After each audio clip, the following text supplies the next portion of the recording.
DB. Gather round me, children, and I'll tell a story of the mountains in the days when guns was law.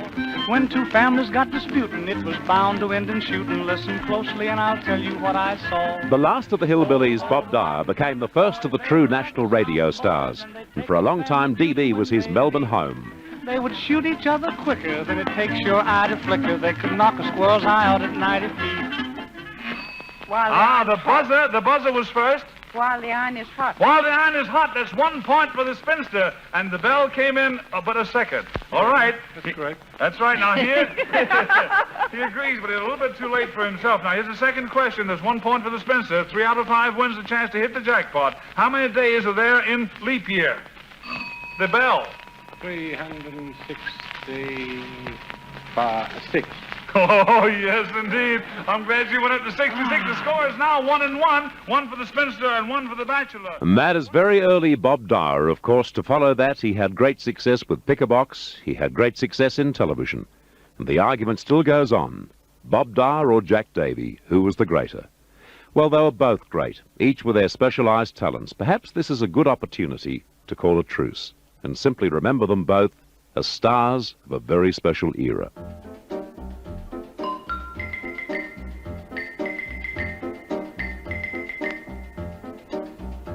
Bob Dyer may have been our first American star, but he certainly wasn't our last.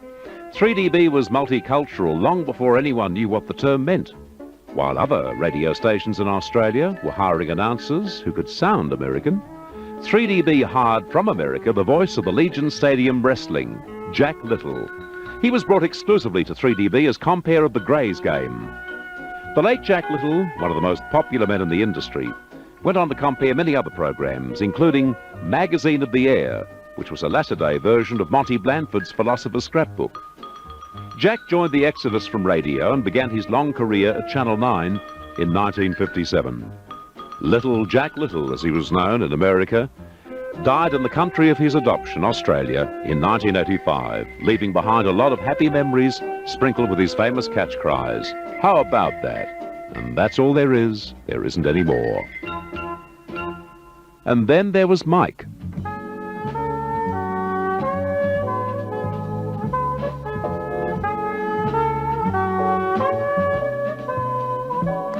Canadian Mike Dyer, who also went on to television like Jack, started his radio career in Australia at 3DB, like Jack. Mike was a great devotee of jazz. He began a program called Sound Study, which introduced to late-night listening some jazz artists and material not previously heard on DB. Cube had struck at DB many times over the years, and many met their match and spouse at the station. Mike was one of them. He married the lovely Judy Tilton. Judy Dyer reminisces about how Mike got his job and how they met. Dave Worrell hired Mike, and because the Canadians had been very kind to Dave when he'd made his trip to Dave. Here I am saying Dave. It was always Mr. Worrell, sir. But I'll be forgiven, I think. And he got the job as a disc jockey on All Night Show. And that's how he started. And then I went down with it for a publicity shot. Is where I first met Mike. And Dan Webb and he were playing table tennis, and Mary McLaughlin and myself had to stand there. 2 attractive DB lasses, which Laurie Richards, our photographer, used to come in, and we always had to point the finger. And that was the meeting with Mike. Mike Dyer lost his life in a tragic swimming accident on January the 8th, 1978.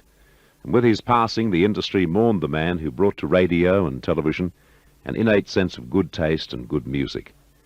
Here's Mike closing off from his final sound study in the year 1971. And note how terminology has changed over the years. There are many thanks to offer all around to the record companies who have been so cooperative with new releases and for having the foresight to stay with the moderns. To Kevin Coleman at Hartley's for making records available to me. To all those people who have written and loaned recordings in the past. To engineers and turntable boys here at 3DB who've made the job easier, and especially to Don Pruser, who operated our first program and our last one tonight. To those of you who stayed with Sound Study on and off for those 217 editions, and provided encouragement by doing so. And finally, to all those people who believe in jazz in general and modern sounds in particular. We hope you keep up your fine works and let others know about the many good things in jazz. Until sometime then, this is Mike Dyer saying stay gay, thanks for listening, and trusting you'll be on hand whenever and wherever classes should reassemble. Goodbye and thank you from Sound Study.